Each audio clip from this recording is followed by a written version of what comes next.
আসসালামাইকুম, আশা করছি আমরা প্রত্যেকে ভালো রয়েছে। ডায়মন্ড এটা হচ্ছে সমস্ত জুয়েলারির কুইন বলে একে, কিন্তু খুব মজার ব্যাপার, এই ডায়মন্ড প্রথমে ছিল একটা কয়লার টুকরা। সেই কয়লার টুকরাতে উচ্চ চাপে হাই ইন্টেন্সিভ প্রেসারের মাধ্যমে প্রসেসড করার পরে সেটা ডায়মন্ড হয়েছে।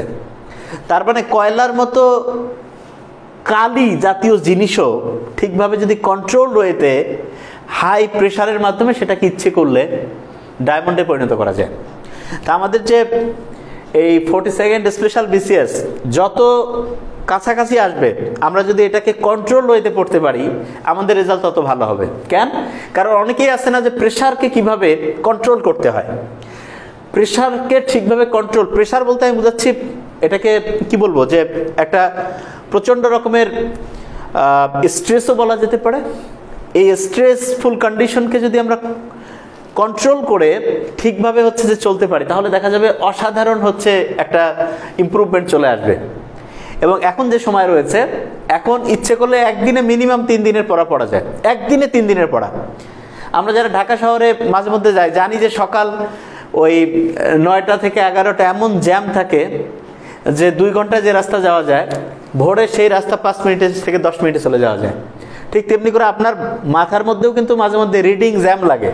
ট্রাফিক জ্যাম যেমন রাস্তায় লাগে, মাথার মধ্যে রিডিং জ্যাম। সেটি কি? সেটা হচ্ছে দিন যত এগিয়ে যেতে থাকে, যতই সূর্যের আলোর প্রকট বাড়তে থাকে ততই, এবং রাতের বেলা মোবাইল ডিভাইস বিভিন্ন কারণে এই যে আলোর সাথে যত আমরা এক্সপোজ হতে থাকি, আর্টিফিশিয়াল এয়ার লাইটের সাথে যত এক্সপোজারটা হতে থাকে, তত দেখা যায় ব্রেইনের ফ্রিকোয়েন্সি ক্রমাগত থিটা গামা ওই লেভেলের দিকে যেতে থাকে, গামা লেভেলের দিকে যেতে থাকে, এবং তখন পড়ার গতি স্বাভাবিক হচ্ছে 5-6 ভাগ কমে যায়।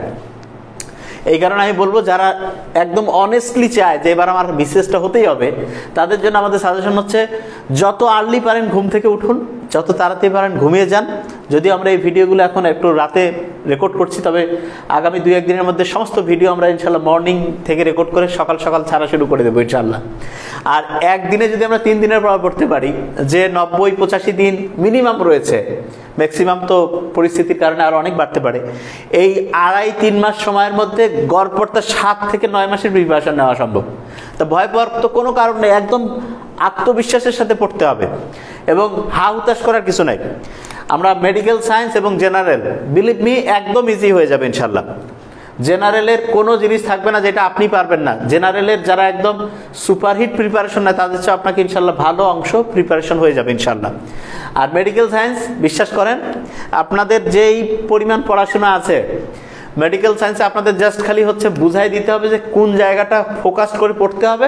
জাস্ট আপনি ওটা পড়বেন, দেখবেন যে ইনশাল্লাহ 100-র মধ্যে মেডিকেল সায়েন্সেই 90-85 ইনশাল্লাহ আপনার কমন থাকবে।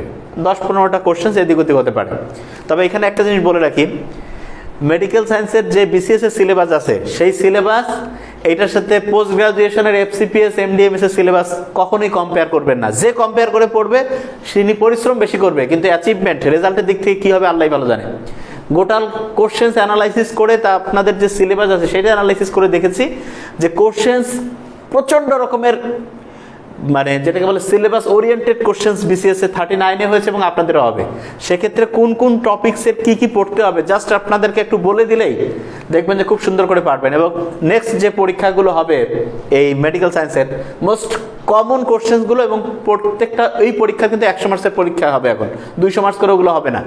যেগুলো রিভিউ পরীক্ষা আপনাদের নেওয়া হবে সেগুলো 200 হবে না, 100 করে। তবে উইকলি টেস্টটা 200 মার্কসের। আচ্ছা, এখানে বলে রাখি যারা আমাদের পুরাতন ব্যাচগুলোতে পড়েছেন তাদের উইকলি টেস্ট প্রত্যেকেই পাবেন, প্রত্যেকে ওই স্কেডিউল অনুসারে।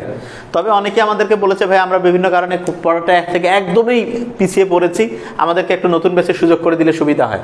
তা আমার কথা হলো ভাইয়া, আপু আপনার চান্স পাওয়ার জন্য যত সুবিধা দেওয়া লাগে আমরা দেবো, কিন্তু আপনাকে অনেস্ট থাকতে হবে। আমাদের এই পড়াশোনা কেন্দ্রিক অনেস্টি যাতে ঠিক থাকে। এবং আরেকটা জিনিস, আপনাদের আগে যে আমরা পিডিএফ দিতাম, অনেকে আপনারা এই পিডিএফ অন্য জায়গায় শেয়ার করেছেন, এটা কিন্তু অনেস্টির সাথে সাংঘর্ষিক হয়ে গেল, এটা করা যাবে না। আপনার যেই সাপোর্ট লাগে আমরা দিব, আপনি অনেস্ট থাকেন, আল্লাহর রহমত ইনশাল্লাহ চলে আসবে। রাব্বি যেদিন আলমা করেন অবশ্যই ইনশাল্লাহ খুব ভালো কিছু আমরা ইনশাল্লাহ করে ফেলবো।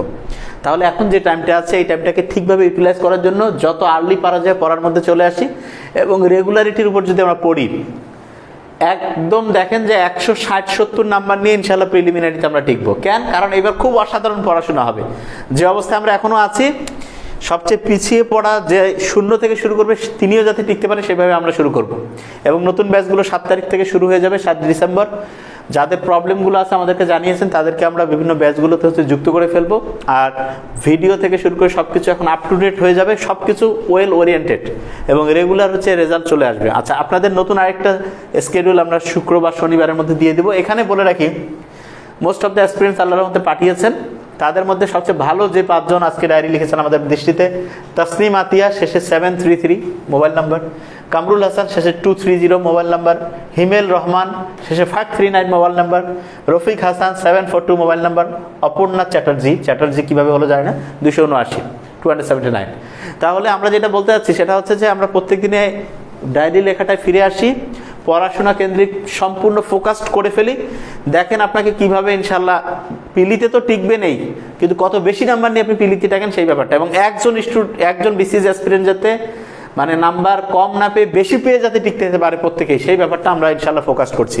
আপনি ইনশাল্লাহ ভালো করে পড়ুন, আল্লাহর উপর ভরসা করুন এবং দেখেন যে কি অসাধারণ কিছু ইনশাল্লাহ অপেক্ষা করছে আপনার জন্য। Thank you so much.